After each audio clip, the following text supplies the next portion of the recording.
Hello everyone, welcome to PW only IAS. दोस्तों, स्वागत है आप सभी का आज के सेशन के अंदर। एंड आज जो हम टॉपिक डिस्कस करेंगे वो टॉपिक है दरअसल हमारा रेशो एंड प्रपोर्शन के रिगार्डिंग। बहुत ही इंटरेस्टिंग टॉपिक है, राइट। समझेंगे कैसे कैसे हम रेशियोज को कॉमन कर सकते हैं, कैसे कैसे क्वेश्चंस आते हैं, वो सारी चीज़ें हम आज के सेशन में डिस्कस करेंगे इस चीज़ के रिगार्डिंग, राइट। तो स्टार्ट करें उससे पहले आपको अगर इस सेशन की पीडीएफ चाहिए तो आपको मेरे Telegram channel Rishabh Sharma sir PW, यहाँ पर इसकी पीडीएफ मिल जाएगी। Plus at the same time जो भी कुछ इसके प्रैक्टिस क्वेश्चन होंगे या जो मैं आज के सेशन में आपको होमवर्क प्रोवाइड करूँगा वो सारे उनके आंसर्स भी आपको इसी पर्टिकुलर टेलीग्राम चैनल पे जो पीडीएफ शेयर करूँगा उसी में देखने को मिल जाएंगे। तो स्टार्ट करते हैं। सबसे पहले अंडरस्टैंड करते हैं आखिर ये रेशो वगैरह का सिस्टम होता क्या है, what exactly are these things. देखो, जब मैं बात करना और रेशो की तो बहुत ही एक सिंपल सी चीज़ है। रेशो का मतलब होता है एक तरह से चीज़ों को कंपेयर करना, यानी कि एक तरह का क्या होता है, this is nothing but a form of a comparison. आप पूछोगे किस तरह का कंपैरिजन? ये कंपैरिजन हम डिवीजन के मेथड से करते हैं। कैसे? By method of division. क्या मतलब इस चीज़ का, मैं आपको एक्सप्लेन करता हूँ। देखो यार, मान लेते हैं कोई एक पर्सन लेट से सैलरी कमाता है, उसकी मंथली सैलरी है लेट से 5,000, और कोई दूसरा बंदा है उसकी सैलरी लेटर से है 10,000। ठीक है, ठीक है। एक पर्सन की सैलरी 5,000 है, दूसरे पर्सन की सैलरी 10,000 है। अगर मैं इनकी सैलरीज को कंपेयर करना चाहूँ तो कैसे कंपेयर कर सकता हूँ? इन दोनों को डिवाइड करके। लेट अस से ये पहली पर्सन का नाम है प्रिया, राइट, एंड जो दूसरी पर्सन है इसका मैंने नाम रख दिया शेफाली। ठीक है। अब मैं ये देखना चाह रहा हूँ कि प्रिया और शेफाली की जो इनकम्स हैं वो किस तरह से वो एक तरह से कह लो कि किस रेशो में है। रेशो का मतलब क्या है कि उनको मैं कंपैरिजन करना चाह रहा हूँ। तो कैसे कंपैरिजन करूँगा? लेट अस से अगर मैं इनकी सैलरीज कंपैरिजन करना चाह रहा हूँ तो मैं कह सकता हूँ कि सर प्रिया की सैलरी 5,000 थी, शेफाली की सैलरी 10,000 थी, तो मैं ये कह सकता हूँ कि इनकी सैलरी की रेशो क्या है। इनकी सैलरी की रेशो जब मैं इसको कट करूँगा ना 5,000 से तो ये बन जाएगी 1/2। तो ये 1/2 जो आया हमारे सामने, ये क्या है? ये रेशो है। किस चीज़ की रेशो है? ये रेशो है प्रिया की salary to that of Shefali की salary. Are you able to understand this point? तो इस तरह से हम इनकी सैलरी की रेशो निकाल सकते हैं। रेशो के माध्यम से हम अब कंपेयर करने में काफ़ी आसान हो गए। यानी कि अगर 1 यूनिट सैलरी प्रिया की है, इसका मतलब कहीं ना कहीं 2 यूनिट सैलरी शेफाली की है। इस तरह से हम चीज़ों को कंपैरिजन करने में अब हम सक्षम हो चुके हैं। इसी चीज़ को निकालने के लिए हम रेशोज का इस्तेमाल करते हैं। ठीक है। एक बात आप लोग और अंडरस्टैंड करना, एक तो होता है रेशो और एक होता है लेट अस से एब्सोल्यूट नंबर। क्या होता है? एक होता है रेशो, एक होता है हमारा absolute number. Now what do we mean by these things? मैं आपको एक्सप्लेन करता हूँ। जैसे पिछला एग्जाम्पल ही देखो। पिछले एग्जाम्पल में मैंने आपको क्या बताया? मैंने आपको बताया कि प्रिया टू शेफाली की जो सैलरी की रेशो थी वो 1/2 थी। मानते हो इस बात को? बिल्कुल मानते हैं। बट क्या सिर्फ इतना देख के मैं क्या इनकी एब्सोल्यूट वैल्यू बता सकता हूँ? नहीं। क्या यहां से सिर्फ इतना, और कोई कंडीशन नहीं मुझे गिवन, और कुछ नहीं गिवन मुझे, बस इतना ही गिवन है। क्या इतना देख के मैं ये निकाल पाऊंगा कि भाई प्रिया की कितनी सैलरी है? क्या शेफाली की सैलरी बता पाऊंगा? नहीं। सिर्फ इतना देख के नहीं बता सकता। क्यों? क्योंकि देखो, हो सकता है कि प्रिया की सैलरी 1 रुपी हो, शेफाली की सैलरी 2 रुपी हो, तब भी ये बात सही आएगी। हो सकता है प्रिया की सैलरी 10 रुपये हो, शेफाली की सैलरी 20 रुपये हो, तब भी ये बात ट्रू आएगी। हो सकता है प्रिया की सैलरी 4 रुपीज़ हो, शेफाली की सैलरी 8 रुपीज़ हो, तब भी ये बात ट्रू आएगी। आप इस बात को समझ पा रहे हो? रेशो से ना हमें उनकी क्या मिल गया? हमें उनका कॉमन सिंप्लीफाइड फॉर्म मिल गया। क्या मिल गया? Common simplified form, right. पर क्या उनकी हमें एब्सोल्यूट वैल्यूज मिली? The answer is no. Absolute values could be anything. ये तो कुछ एक 2-4 एग्जांपल दिए मैंने आपको, ऐसे बहुत सारे n नंबर ऑफ मतलब हो सकते हैं अगर कोई और कंडीशन नहीं है, राइट। तो इस तरह से एब्सोल्यूट नंबर कुछ भी हो सकता है। ठीक है, ये बात तो सर हमें समझ आई। तो प्रिया की सैलरी अगर हमें अज्यूम करनी होगी, हम क्या अज्यूम करेंगे? मैं सिंपल से आपको बोल दूंगा, सर प्रिया की सैलरी मान लो 1x, तो बदले में शेफाली की सैलरी हो जाएगी 2x। मानते हो? फिर प्रिया टू शेफाली की सैलरी की रेशो क्या आ जाएगी? 1/2। तो प्रिया की सैलरी 1x होगी। 1x में कुछ भी हो सकता है, x की वैल्यू कुछ भी हो सकती है ना। तो उस तरह से अगर जब सैलरी है तो पॉजिटिव ही होगी, तो उस केस में आप x की वैल्यू कोई भी आप लेट अस से कोई भी आप इंटीजर जो पॉजिटिव में है वो आप देख सकते हो। एंड सेम केस आपका शिफाली के साथ में हो जाएगा। तो इस तरह से आपको पता होना चाहिए कि हाँ, रेशो से हम एब्सोल्यूट नंबर तक नहीं पहुंच सकते, पर एब्सोल्यूट नंबर से हम रेशो तक पहुंच पाएंगे। जैसे ये नंबर्स गिवन थे तो इनका रेशो हम बहुत आराम से निकाल लेंगे, इसमें तो कोई दिक्कत किसी को होगी ही नहीं। राइट राइट राइट, चलो ठीक है, ये बात भी समझ आई।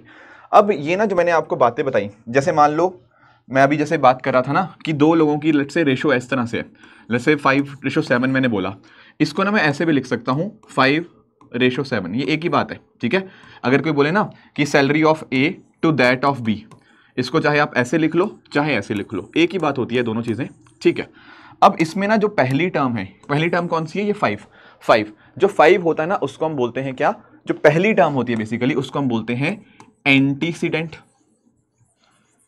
और जो दूसरी टर्म होती है यहाँ पे ये वाली दूसरी टर्म, इसको हम बोलते हैं कॉन्सिक्वेंट। क्या बोलते हैं इसको हम बोलते हैं कॉन्सिक्वेंट। ये पहली टर्म इसको हमने एंटीसीडेंट बोल दिया, दूसरी टर्म जो है वो हमारे सामने क्या आ जाएगी, वो कॉन्सिक्वेंट आ जाएगी। चलो बढ़िया बढ़िया, ये बात तो समझ आई, ठीक है।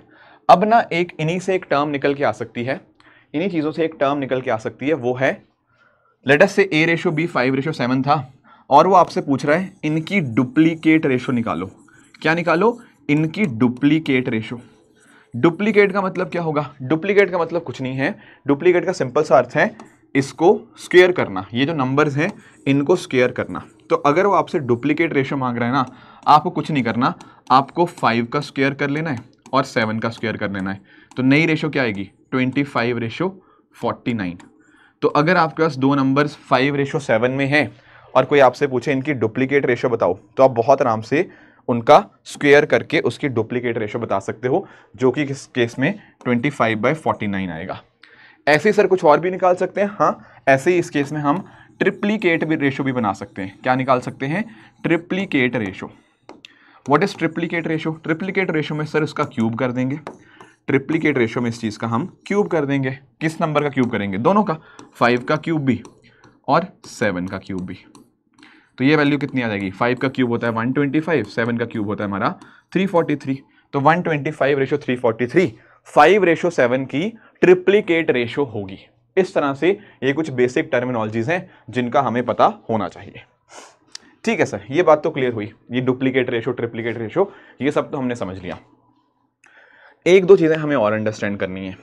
लेट अस से ऐसी ही रेशो है, लेट अप मान लो 5/7, ठीक है, ये रेशो थी 5:7, वॉटेवर कुछ भी A/B की सैलरी वॉटेवर जो भी था, ठीक है, ये 5/7 था, ठीक है। अगर मैं यहाँ पर, आप जानते हो ये न्यूमरेटर मतलब है तो रेशो वैसे, पर इसको न्यूमरेटर डोमिनेटर भी कह सकते हैं, हालांकि ये फ्रैक्शन नहीं है, ये रेशो की मैं बात कर रहा हूँ, पर मान लेते हैं उसी तरह से। अगर मैं पहली वाली टर्म को भी और दूसरी वाली टर्म को न्यूमरेटर डिनोमिनेटर में इसलिए इस्तेमाल नहीं करना चाह रहा क्योंकि वो फ्रैक्शन में बात करते हैं, यहाँ हम रेशोस की बात कर रहे हैं, इसलिए मैं कह रहा हूँ ऊपर वाली जो टर्म है और जो दूसरी टर्म है, इसमें अगर मैं लेट अस से सेम नंबर मल्टीप्लाई करता हूँ, मान लो ऊपर भी सेम नंबर मल्टीप्लाई किया, नीचे भी सेम नंबर मल्टीप्लाई किया, तो क्या मुझे बताओ उससे कोई रेशो पे इफेक्ट आएगा? आपको लोग कहोगे कैसी बात कर रहे हो सर, नहीं आएगा, ये 15/21 बनेगा, वो फिर से कट के 5:3 बन जाएगा। तो होता पता क्या है, अगर हमारे पास कोई रेशो होती है गिवन, अगर उसमें हम सेम नंबर ऊपर भी सेम नंबर नीचे भी मल्टीप्लाई करते हैं ना, उससे रेशो पे कोई फर्क नहीं आता। क्या डिवाइड से आएगा? नहीं, डिवाइड से भी क्यों आएगा? जैसे फॉर एग्जांपल लेट अस से 5/7 था और इसको मैंने 1/3 से ऊपर मल्टीप्लाई किया, 1/3 से नीचे मल्टीप्लाई किया, तो तब भी तो सर रेशो 5/7 ही रही, है कि नहीं? तो रेशो में दोनों जगह ऊपर नीचे दोनों जगह मल्टीप्लाई या डिवाइड करने से नंबर में रेशो में कोई बदलाव नहीं आता है। ये बात पहली चीज तो आप ध्यान में रखेंगे। दूसरी चीज ध्यान में क्या रखेंगे, क्या ये चीज प्लस और माइनस में एप्लीकेबल है? मान लेते हैं एक नंबर था हमारे पास, या रेशो थी 5/3, मैंने ऊपर भी 2 ऐड किया, नीचे भी 2 ऐड किया, क्या बना ऊपर? ये बना 7/5। क्या 5/3 7/5 के बराबर है? बिल्कुल भी नहीं। 5/3 आपका कितना होता है? ये होता है 1.66, अगर आपको पता है तो। 7/5 होता है आपका 1.4। तो कहाँ सेम है? यानी कि अगर आप ना मल्टीप्लाई करोगे, अगर आप डिवाइड करोगे, तब तो आपकी रेशो सेम रहेगी, पर अदरवाइज बाकी चीज़ों में वो रेशो आपकी अगर प्लस माइनस करोगे वहाँ वो रेशो चेंज हो जाती है। ये कुछ चीज़ें आपको पता होनी चाहिए। आसान चीज़ें थी, अभी तक कुछ खास बेसिक चीज़ें ही पढ़ी हैं, बट इंपॉर्टेंट है ये चीज़ें जानना ताकि हम आगे चीज़ों को अंडरस्टैंड कर पाएँ। ठीक है, ठीक है, बिल्कुल बेसिक क्वेश्चन से पहले स्टार्ट करते हैं, फिर थोड़ा आगे बढ़ेंगे। राइट, ये पहला क्वेश्चन है आपके सामने। पहले एक पहला बहुत ही बेसिक लेवल क्वेश्चन से स्टार्ट करते हैं, फिर इसको आगे अंडरस्टैंड करेंगे। क्या है इस क्वेश्चन में गिवन? सर इस क्वेश्चन में गिवन है कि a रेशो b की वैल्यू है 3/2, तो आपसे इस पर्टिकुलर एक्सप्रेशन की वैल्यू पूछी हुई है।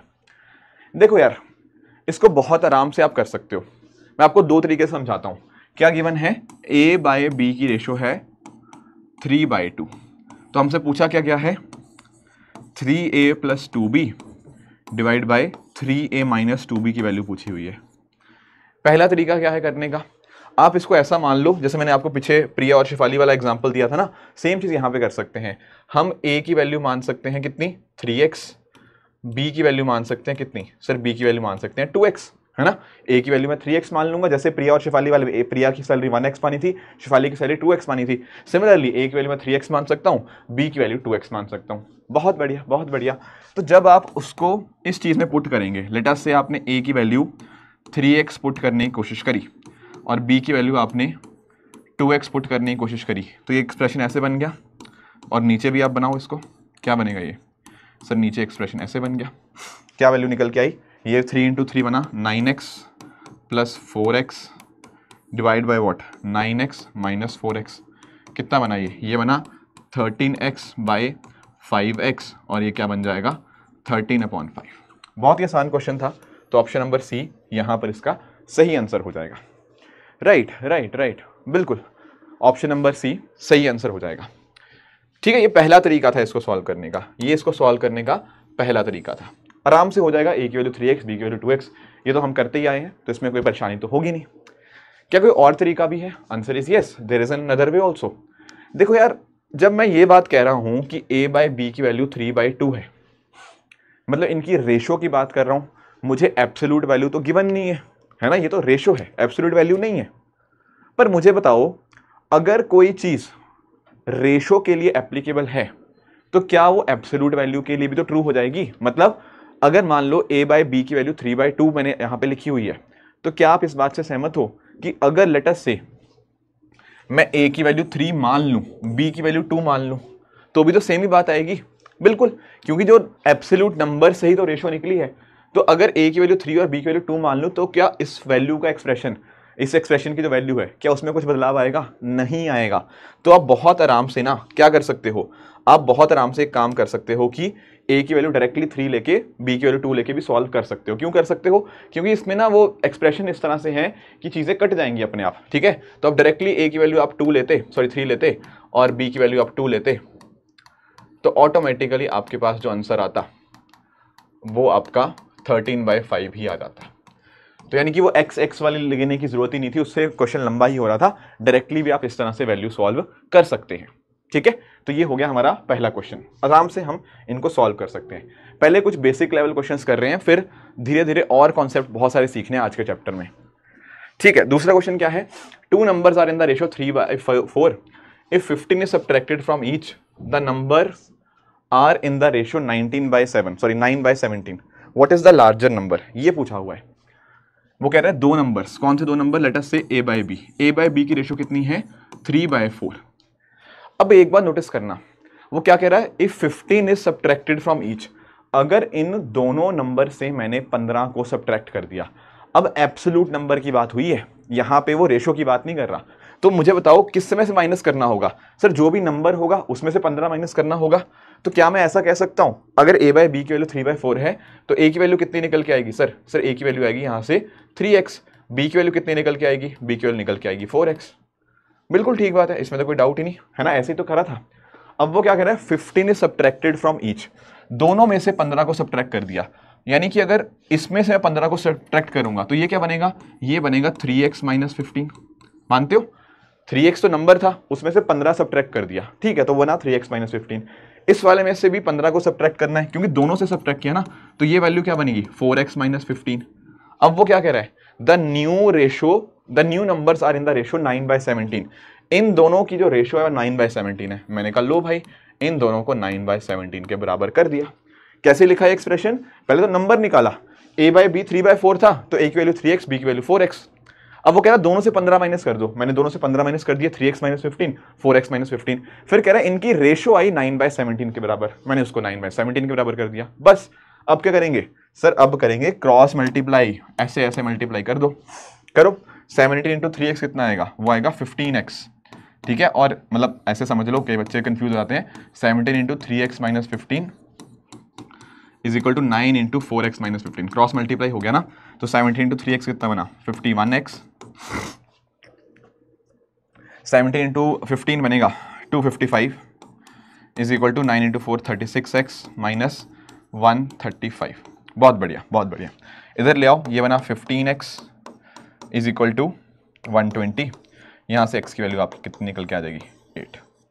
तो पूछा क्या हुआ है, देखो ध्यान से अंडरस्टैंड करो, ये देखो पूछा क्या हुआ है, x थोड़ी पूछा हुआ है, क्या पूछा हुआ है लार्जर नंबर। देखो हमारे पास दो नंबर क्या थे सर, a की वैल्यू 3x, b की वैल्यू 4x। लार्जर नंबर कौन सा है सर, a छोटा है क्योंकि वो 3x है, b बड़ा है क्योंकि वो 4x है। तो अगर मेरे से पूछता a की वैल्यू कितनी आती, तो a आता 3 × x, 3 × x मतलब 3 × 8, वो आता 24, और b की वैल्यू पूछी होती तो 4 × 8, ये आता 32। स्मॉलेस्ट नंबर इज या smaller number is 24, largest number is 32। क्या पूछा है, लार्जेस्ट नंबर या लार्जर नंबर। लार्जर नंबर क्या आएगा, ये ऑप्शन सी 32 ही मेरा लार्जर नंबर आ जाएगा। आई होप ये जो दोनों हमने अभी तक बेसिक क्वेश्चंस करे हैं, इसमें किसी को कोई भी दिक्कत, कोई भी परेशानी नहीं हुई होगी। बहुत आराम से, बहुत इजीली हमने इन क्वेश्चंस को कर लिया।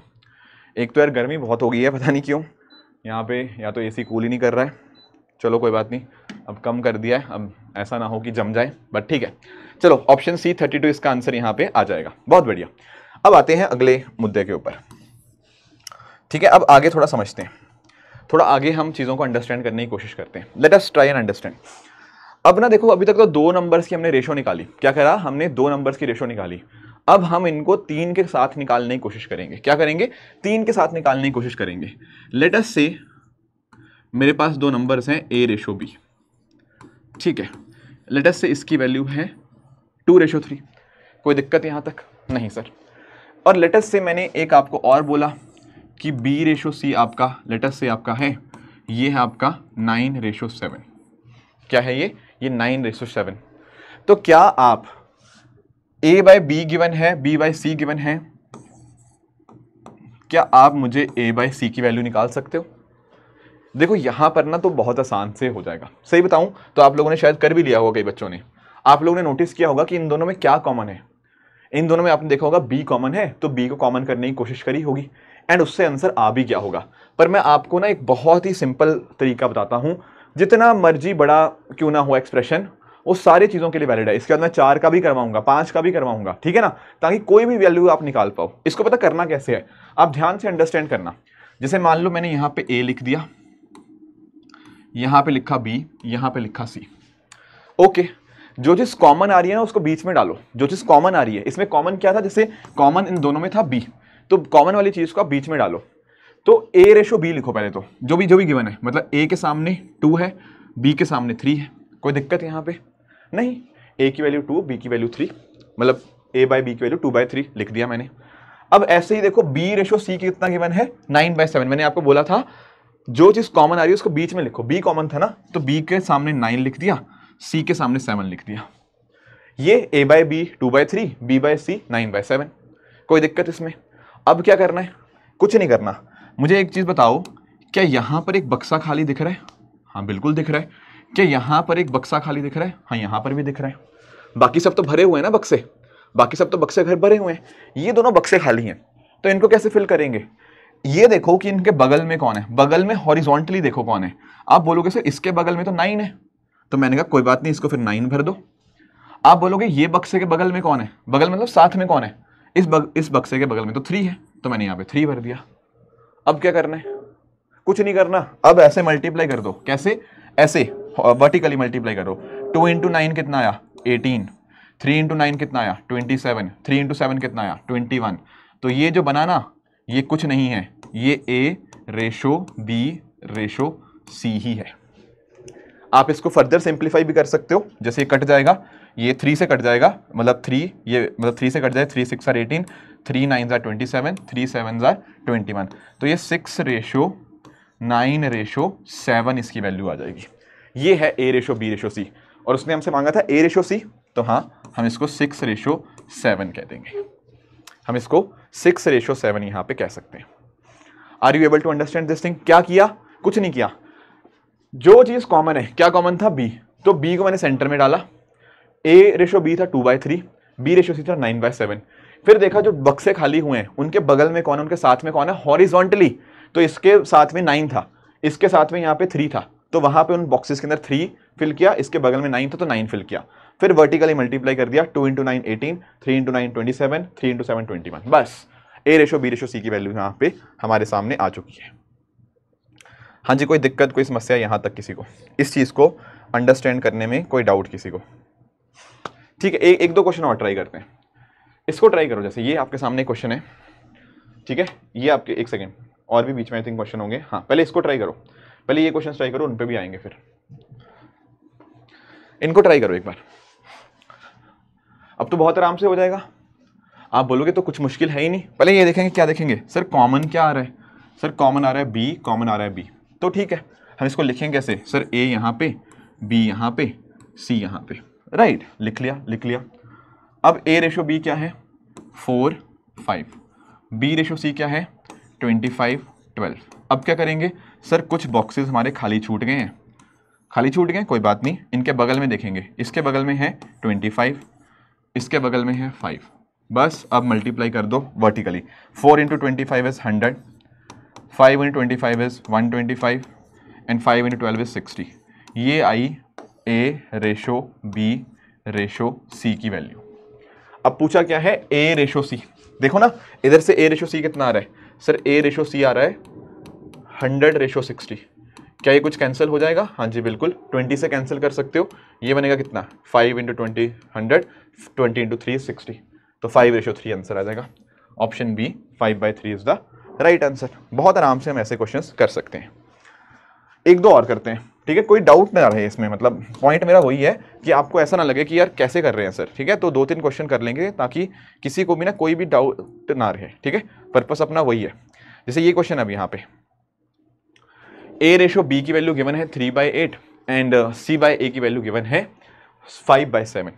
अब इसमें यार देखो, ध्यान से देखना, इधर देखो, आप बोलोगे सर कॉमन क्या आ रहा है यहाँ पे? सर कॉमन आ रहा है मेरा A, तो मैंने आपको एक चीज बोली थी, जो चीज कॉमन आ रही है हम उसको निकालेंगे बीच में, उसको बीच में डालेंगे, तो कॉमन आ रहा है A, तो A को सेंटर में डालना है। हाँ जी बिल्कुल, तो क्या मैं ऐसे लिख लूं सर BAC? मैंने आपको बोला जो कॉमन आ रहा है उसको सेंटर में लेके आओ। अब नोटिस करो A/B है, देखो इधर देखो यार, बहुत ध्यान से देखना, अगर A/B है 3/8, तो क्या मैं ऐसा भी कह सकता हूं B/A कितना आएगा? सर उल्टा हो जाएगा, 8/3, इधर उल्टा किया तो उधर भी उल्टा करो, तो क्या B के सामने मैं 8 लिख सकता हूं? हाँ जी बिल्कुल, A के सामने मैं 3 लिख दूंगा, है ना, A/B 3/8 था तो B/A 8/3 हो गया। ये A बीच में क्यों नहीं है? क्योंकि A कॉमन था इसलिए। फिर आगे क्या है? C/A = 5/7। अगर आप ऐसा बोल रहे हो कि C/A आपका 5/7 है, दैट मीन्स व्हाट? A/C कितना होगा? 7/5। बिल्कुल सही बात है। तो अब क्या करेंगे? A/C लिख दो आप 7/5, बस। अब कुछ बक्से खाली दिखे, हाँ ये बक्सा खाली है, ये बक्सा खाली है, इसमें क्या डालेंगे? इसके बगल वाला। इसमें क्या डालेंगे? इसके बगल वाला। अब क्या करेंगे? Vertically multiply. 8 × 7 is 56, 3 × 7 is 21, 3 × 5 is 15। ये आया B:A:C। क्या मांगा हुआ है? उसने मांगा है B:C। ये देखो B:C यहाँ से कितना आएगा? सर B के सामने कितना है? 56, C के सामने कितना है? 15। कुछ कैंसिल हो रहा है? नहीं, कुछ कैंसिल नहीं हो रहा। यही है B/C की वैल्यू 56/15। इस तरह से आप कोई भी वैल्यूज आपके सामने आए तो बड़े आराम से आप यहाँ पे निकाल सकते हो, ठीक है। एक दो और करते हैं ट्राई। जैसे ये है आपके सामने क्वेश्चन, ये आपको यहाँ पे कुछ वैल्यूज गिवन है, आपको यहाँ पर कुछ एक वैल्यूज गिवन है। मैं आपको दो तरह से सिखा दूंगा इस क्वेश्चन को करना, चिंता मत करना, ठीक है। दो तरह से मैं आपको करा दूंगा इस क्वेश्चन को। पहली चीज तो क्या हमें निकालना आता है? हाँ बिल्कुल आता है। हम वही एक बक्सा बनाएंगे एंड उसमें निकालने की कोशिश करेंगे। कॉमन देखो क्या आ रहा है सर, कॉमन मेरे सामने बी आ रहा है। मैंने कहा ठीक है, फिर एक काम करो, बी को सेंटर में डाल दो। लो डाल दिया। ए बाय बी की वैल्यू कितनी है 1/2 रेशो 1/5। देखो ऐसे लिखना है, ये मत सोचना ये देखो पूरा A by B is equal to 1/2, ये ए के सामने है, 1/5 बी के सामने, ठीक है। फिर सी बाय बी है 1/3 रेशो 1/4। देखो सी बाय बी 1/3 1/4 है, तो बी रेशो सी कितना आएगा, इसका उल्टा 1/4 रेशो 1/3। बस आपको समझाने के लिए कर रहा हूँ, एग्जाम में आप डायरेक्टली लिखेंगे बी बाय सी कितना आएगा 1/4 रेशो 1/3। कुछ बक्से खाली दिखे सर, ये बक्सा खाली है, ये बक्सा खाली है, बिल्कुल इसके बक्से के सामने इसके बगल वाला इस बक्से के सामने इसके बगल वाला। अब क्या करेंगे, वर्टिकली इनको मल्टीप्लाई। 1/2 इंटू 1/4 कितना होता है सर 1/8 होता है, और 1/5 इंटू 1/4 ये 1/20 होता है, 1/5 इंटू 1/3 ये 1/15 होता है। मानते हो इस बात को? ये आएगा ए रेशो बी रेशो सी 1/8 रेशो 1/20 रेशो 1/15।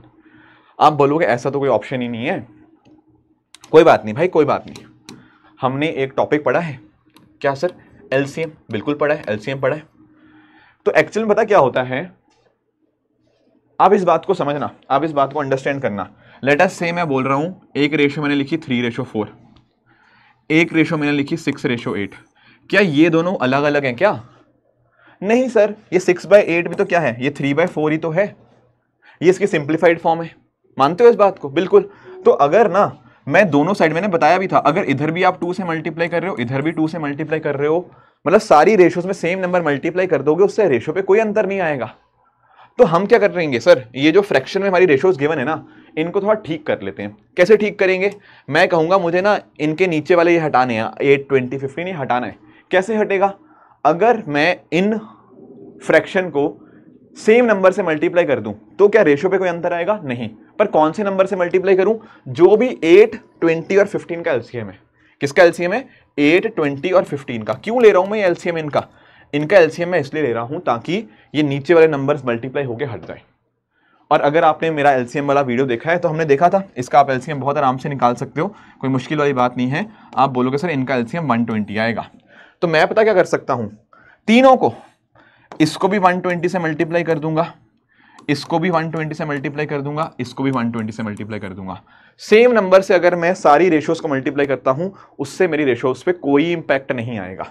तो अब निकालते हैं इसकी वैल्यू। जब आपने 1/8 को 120 से मल्टीप्लाई किया, इसकी वैल्यू कितनी आई 15।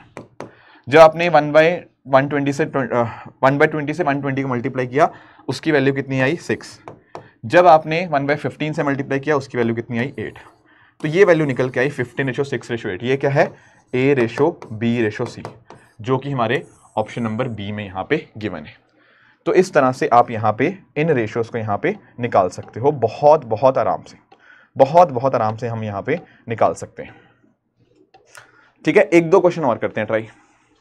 जैसे अब इस क्वेश्चन को आप ट्राई करना, ये वाला, ये क्वेश्चन आप लोग ट्राई करो एक बार। क्या मेंशन है इसमें? इसमें गिवन है कि 2500 रुपये का एक सम है, वो डिस्ट्रीब्यूट करना है इन लोगों के बीच में ऐसे। What is the difference between minimum and maximum share? निकालो। ये यूपीएससी 2020 का क्वेश्चन है। कैसे करेंगे? सबसे पहले सिंप्लीफाई करो रेशो को। क्या करेंगे? सिंप्लीफाई, आराम से सिंप्लीफाई करो। कैसे कर सकते हैं सिंप्लीफाई? अभी मैंने आपको बताया ना। क्या है ये? देखो यार, x ratio y ratio z की वैल्यू गिवन है। कितनी गिवन है? 1/2 रेशो 3/4 रेशो 5/6। क्या इनको हम थोड़ा सिंप्लीफाई कर सकते हैं? बिल्कुल कर सकते हैं। कैसे करेंगे सिंप्लीफाई इनको?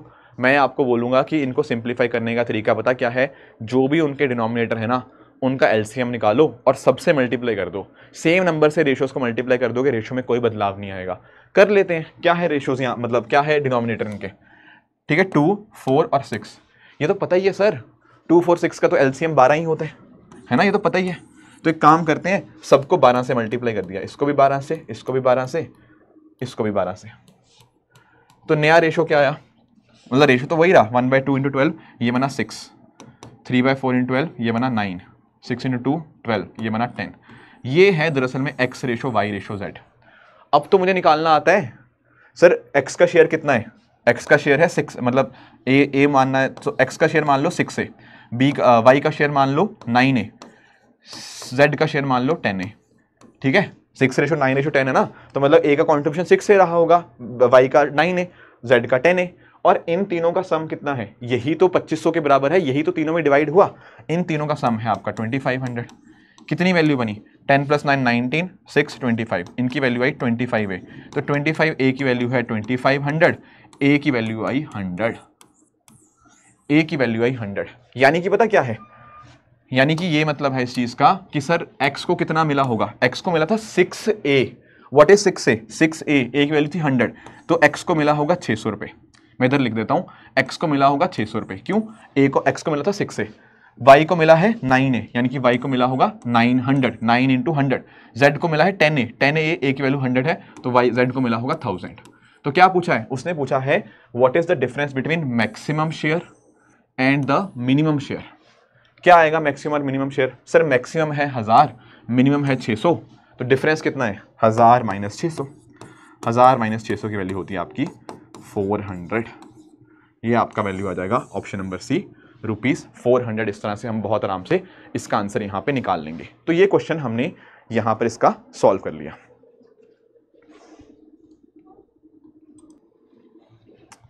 ठीक है, ठीक है, एक क्वेश्चन और ट्राई करते हैं यहाँ पे। एक्चुअली मैं आपको 4 वाला सिखाना चाह रहा हूँ, अब 4 वाला ट्राई करते हैं, काम करते हैं कि सर 4 नंबर्स हैं, उनमें कैसे रेशियोज निकाल सकते हैं, अंडरस्टैंड करना है इसको। मान लो कुछ ऐसा गिवन है, लेट अस से a/b की वैल्यू गिवन है हमारी 1/2, b/c की मान लो वैल्यू गिवन है हमें 4/6, एंड लेट अस से c/d की वैल्यू हमें गिवन है यहाँ पे, मान लेते हैं लेट अस से it is 9/13, something like this. और आपसे पूछा हुआ है कि हमें ये बताओ a/b/c/d। ठीक है, समझाने के लिए थोड़े आसान नंबर्स लिए, पर ये बड़े भी हो सकते हैं, कुछ भी पूछ सकता है, a/d कितना है, a/c कितना है, तो कोई घबराने वाली बात नहीं। हमें एक चीज़ आती है, हमें बक्सा बनाना आता है, तो वही काम करेंगे, बनाते हैं। सर ऐसे बनाएंगे हम a, b, c और d, बहुत बढ़िया।